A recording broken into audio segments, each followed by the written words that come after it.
அத்தியாயம் 16. திருமணத்தைத் தொடர்ந்து சொந்தங்களின் வீடுகளுக்கு விருந்துக்கு சென்று வருவது, கோவில்களுக்கு சென்று வருவது என்று தம்பதிகளின் வாழ்க்கை விறுவிறுவென்று சென்று கொண்டிருந்தது. இதன் நடுவே ஊட்டி கொடைக்கானலுக்கும் தேனிலவிற்கும் சென்று வந்தனர். 10 நாட்களில் இயல்பு வாழ்க்கைக்கு திரும்பி இருந்தனர். இருவரும் வேலையில் சேர்கின்ற நாளும் வந்தது. முதல் நாளிலிருந்தே அவன் மறுநாளுக்கு தேவையானதை எடுத்து வைத்து தயாராகி கொண்டிருந்தான். சரோவும் இனியாவிற்கு முதல் வாரம் சற்று சிரமமாக இருக்கும் என்று எண்ணி இட்லி மாவை அரைத்து அவர்களின் வீட்டு ஃப்ரிட்ஜில் வைத்து விட்டார். மதிய உணவிற்கு வேண்டிய காய்கறிகளையும் தயார் செய்து வைத்துவிட்டு சென்றார். அவளோ எதை பற்றியும் கவலை கொள்ளாமல் படுக்கையில் சாய்ந்து கொண்டு டிவி பார்த்து கொண்டிருந்தாள். அதை பார்த்து கொண்டே வந்தவன், இனி நாளைக்கு நீ போட்டுக்க வேண்டியதெல்லாம் இப்போவே எடுத்து வச்சிரு, காலையில் கஷ்டமாக இருக்கும் என்றான். அதற்கு அவனை பார்த்து வாய்விட்டு சிரித்தவள், வாத்தி, நீங்கள் முதல் நாள் ஸ்கூலுக்கு போகிற பிள்ளை மாதிரியே இன்னும் பண்ணிகிட்டு இருக்கீங்களே, இப்போவே எடுத்து வச்சிருன்னு. நீங்கள் வாத்திங்கிறது உங்களுக்கு ஞாபகம் இருக்கா இல்லையா என்றாள் கேலியாக. அவளது கிண்டலை பார்த்து முறைத்தவன் அவள் காதுகளை பற்றி, வாளு, நான் சொன்னதை செய்யப்போ, நான் 8 மணிக்கு வீட்டை விட்டு கிளம்பிடுவேன், உனக்கு எத்தனை மணிக்கு கேப் வரும் என்றான். உங்களுக்கு 8 மணிக்கு தான் போகணுமா? எனக்கு 6:30 மணிக்கே வந்துடும் என்றாள் அலுப்பாக. அப்போது நீ தான் சீக்கிரம் முன்னாடி எழுந்திரிச்சு எல்லாத்தையும் எடுத்து வைக்கணும், போய் எடுத்து வை என்று கூறிவிட்டு அங்கிருந்து சென்றான். அவன் சென்றதும் தனது கபோர்டை திறந்து பார்த்தவள் எந்த ட்ரெஸ்ஸை போடுவது என்று தெரியாமல் குழம்பி போய் ஒவ்வொன்றாக எடுத்து பார்த்துவிட்டு தன்னை சுற்றி அவற்றை இறைத்து வைத்தாள். சற்று நேரத்திற்குள் அலமாரிக்குள் இருந்த 3/4 வாசி துணியும் கீழே இறைந்து கிடக்க மறுநாள் போட்டுக்கொள்ள ஒரு உடையை தேர்ந்தெடுத்து வைத்துவிட்டு மீண்டும் சென்று படுக்கையில் படுத்து கொண்டாள். ஹாலிலிருந்து அறைக்குள் வந்தவன் ஒரு நிமிடம் திகைத்து நின்றான். அவனது அறை எந்நேரமும் மிக சுத்தமாக இருக்கும். ஒவ்வொன்றையும் பார்த்து பார்த்து வைத்திருப்பான். ஆனால் இன்றோ அறை எங்கும் ஆடைகள் இறைந்து கிடந்ததை பார்த்ததும் அவனது பிபி எகிரியது. அவளை பார்த்தவன், இனி என்னது, இதெல்லாம் எடுத்து வச்சுட்டு அப்புறம் போய் உட்காரு என்றான். அவளோ அலுப்பாக, இருக்கட்டும் ஜீவா, அப்புறம் எடுத்து வச்சுக்கலாமே, ஏன் இப்பவே என்றாள். எழுந்துரு முதல்ல, எனக்கு இப்படி போட்டு வச்சா பிடிக்காது என்றான் அழுத்தமாக. அதை கேட்டு சிறிதும் அலட்டிக்கொள்ளாமல், அப்போ நீங்களே எடுத்து வச்சிருங்க என்று சொல்லி திரும்பி படுத்து கொண்டாள்.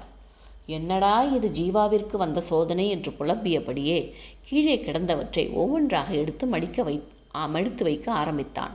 அவள் மெல்ல திரும்பி அவனை பார்த்துவிட்டு சிரித்து கொண்டே சென்று அவனை கட்டி கொண்டாள். கடுப்பில் இருந்தவன் அந்த அணைப்பில் இலகி, என்னடா இனி, வா என் கூட வந்து நீயும் மடியேன் என்றான் அவளை முன்னுக்கு இழுத்து. அவளோ, நீங்களே மடித்து வச்சிருங்க, நான் இப்படியே சாஞ்சிக்கிறேன் என்று கொஞ்சினாள்.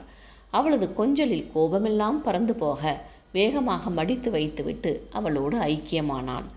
மறுநாள் காலை 5 மணிக்கு அலாரம் அடிக்க இனியாவோ கும்பகர்ணி போல உறங்கி கொண்டிருந்தாள். அவனது தூக்கத்தை அலாரம் கலைக்க எரிச்சலுடன் எழுந்தமர்ந்தவன், இனி உனக்கு நேரம் ஆகிடும், எழுந்திரி என்று தட்டினான். மெதுவே கண்ணை திறந்து பார்த்தவள், அதுக்குள்ளே நேரமாச்சா என்று கேட்டுவிட்டு மீண்டும் உறங்க முற்பட்டாள். ஏய், எழுந்திரிமா என்றவன் தானும் எழுந்து கொண்டு, நீ போய் கிளம்பு, உனக்கு டிஃபன் ரெடி பண்ணிடுறேன் என்றான். எழுந்து நின்றவள் கண்ணை கசக்கி கொண்டே, டிஃபன் மட்டும்தானா? லஞ்ச் யார் பண்ணி கொடுப்பா, அத்தையா என்றாள். என்னது, அம்மா சமைச்சு கொடுப்பாங்களா? நமக்கு வேண்டியதை நாம தான் செஞ்சுக்கணும் இனி என்றான். குளியல் அறைக்குள் நுழைந்தவள், எனக்கு சமைக்க தெரியாது ஜீவா, சுடுதண்ணி கூட எங்கள் வீட்டில் வச்சதில்லை என்று கூறி கதவடைத்து கொண்டாள். அதை கேட்டு அதிர்ந்தவன், போச்சா, இவளை வச்சுக்கிட்டு எப்படி காலம் தள்ளுறது என்று புலம்பிக் கொண்டே இட்லி ஊற்றச் சென்றான். இட்லியை ஊற்றி வைத்துவிட்டு சட்னியை அரைத்தவன் அடுப்பில் பாலை வைத்தான். அந்நேரம் பல் தேய்த்து விட்டு வந்தவள் அவனது முதுகில் சாய்ந்து கொள்ள உள்ளுக்குள் இருந்த எரிச்சலில், இனி கொஞ்சம் தள்ளி நில்லு, காஃபி போட்டுட்ருக்கேன்ல என்றான் கடுப்பாக. அவளோ அதை சட்டை செய்யாமல் எம்பி அவன் கன்னத்தை கடித்து, 10 நாளில் நான் அழுத்து போயிட்டேனா ஜீவா, ஆனால் ஆசை 60 நாள், மோகம் 30 நாள் தானே சொல்லுவாங்க என்றாள் ஹஸ்கி வாய்ஸில். அவனோ மனதிற்குள், ஆண்டவா படுத்துறாளே என்று புலம்பிக் கொண்டு, உனக்கு கேப் வந்துருமே, நீ கிளம்ப வேண்டாமா என்றான். வரட்டும் என்றவள் அவனை விட்டு நகராமல் நின்றாள். பொறுமையாக இருந்தவன் ஒரு கட்டத்திற்கு மேல் பொறுக்க முடியாமல், நம்ம வீட்டில் எல்லாமே தலைகீழாக நடக்குது, இனி நீ சமைக்க நான் உன் பின்னாடி சுத்தன்னு இருக்கிறது தான் எல்லா வீட்லேயும் நடக்கும் என்றான். ஜீவா, நீ ஒரு வாத்தின்னு அடிக்கடி நிரூபிக்கிறடா என்றவளை கையை ஓங்கி கொண்டு துரத்தினான். இவர்களின் சண்டைக்கு நடுவே அடுப்பில் இருந்த பால் பொங்கி வழிந்து அடுப்பை அணைத்திருந்தது. தீந்த வாசனை வர அவளை துரத்துவதை விட்டுவிட்டு அவசரமாக சமையலறைக்கு சென்றான். பால் பொங்கி வழிந்திருப்பதைக் கண்டதும் தலையில் அடித்து கொண்டான். அவளும் வேலை செய்ய மாட்டேங்கிறா, நம்மளையும் வேலை செய்ய விட மாட்டேன்றா என்று எண்ணிக்கொண்டு அடுப்பை துடைத்துவிட்டு காஃபியை போட்டான். அதற்குள் அவள் குளித்துவிட்டு தயாராகியிருந்தாள். காலை உணவினை பாக்ஸில் போட்டு கொடுத்தவன், லஞ்சை வெளியில் பார்த்துக்கோ இனி, நீ பண்ண கலாட்டாவில் என்னால் சமைக்க முடியல என்றான். அவன் கன்னத்தில் முத்தமிட்டு, இட்ஸ் ஓகே பேபி, நாளைக்கு செஞ்சு கொடுத்துருங்க, இன்றைக்கி நான் வெளியில் பார்த்துக்கிறேன் என்று கூறி கதவை திறந்து கொண்டு வெளியேறினான். அவள் சொல்லிவிட்டு சென்றதில் அதிர்ந்தவன், என்ன நாளைக்கு சமைக்கணுமா? அப்போ நம்ம தான் ஃபுல்லாக சமைக்கணும் போலவே, எப்போதுமே இவன் சமைக்க மாட்டாளா என்று குழம்பி நின்றான். யோசனையுடன் தனக்கு காஃபியை கலந்து கொண்டு வந்து சோஃபாவில் அமர்ந்து பேப்பரை படித்து முடித்துவிட்டு தங்களது அறைக்கு சென்றான். அங்கிருந்த நிலையை கண்டதும் பேரதிர்ச்சி. கால் வைக்கக்கூட இடமில்லாது முதல் நாள் போலவே அத்தனை துணிமணிகளும் இறைந்து கிடந்தது. மெல்ல காலால் அனைத்தையும் ஒதுக்கிவிட்டு குளியல் அறைக்குள் நுழைந்தவனுக்கு அங்கிருந்த நிலை ஹார்ட் அட்டாக்கை வரவழைத்தது.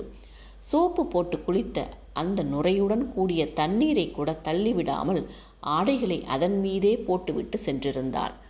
அவசரமாக வெளியே வந்தவன் மூச்சை இழுத்துவிட்டு பால்கனி கதவை விரிய திறந்து வைத்தான். தலைவலி வரும் போலிருந்தது. தங்கள் வீட்டில் தனது அறை எப்படி இருக்கும் என்று யோசித்தவனுக்கு கீழே காலடியில் கிடந்த அலங்கோலத்தை பார்த்தவனின் மனம் நொந்து போனது. இப்படியுமா ஒருத்தி இருப்பாள்? அது எப்படி ஒரு வேளையும் செய்யாது வளர்ந்திருக்க முடியும் என்று யோசித்தான். சற்று நேரம் அப்படியே நின்றவன் தனக்கு நேரமாவதை உணர்ந்து கடுப்போடு காலால் அவளது துணிகளை தள்ளி ஓரமாக வைத்துவிட்டு குளிக்கச் சென்றான். குளியல் அறையிலும் அவளது ஆடைகளை எடுத்து கூடையில் போட்டு குளியல் அறையை கழுவிவிட்டு குளித்து முடித்து வெளியே வந்தவனுக்கு ஆயாசமாக இருந்தது. எப்பொழுதும் இதமான மனநிலையுடன் கல்லூரிக்கு கிளம்புபவன் அன்று சோர்வுடன் கிளம்பினான். 2 இட்லிகளை சாப்பிட்டவனுக்கு போதும் என்றானது. கதவை பூட்டிக்கொண்டு கிளம்பியவனை சரோவின் வேலைக்காரி எதிர்கொண்டாள். என்ன தம்பி, வேலை கிளம்பிட்டீங்களா என்றாள். ஆச்சுக்கா என்று லிஃப்ட் அருகே சென்றான். பாப்பா போயிடுச்சா? கிளம்பிட்டா அக்கா என்றவன், அக்கா நாளைக்கு காலையிலேயே எங்கள் வீட்டுக்கு வேலைக்கு வந்துடுங்க, 7 மணிக்கு வந்து எங்கள் வீட்டில் முடிச்சுட்டு அப்புறமா நீங்கள் மற்ற வீட்டுக்கு போங்களேன் என்றான். சரி தம்பி என்று கூறிவிட்டு எதிர் வீட்டிற்கு சென்றாள். லிஃப்டிற்குள் நுழைந்தவன், பெருமையாக எங்களுக்கு வேலைக்கு ஆளெல்லாம் வேண்டாம்னு சொன்னேன், ஆனால் இருக்கிற நிலைமைக்கு ஆளே இல்லாமல் சமாளிக்க முடியாது போல என்று எண்ணிக்கொண்டான். இனியாவோ உற்சாகமாக கேபில் சென்று கொண்டிருந்தாள்.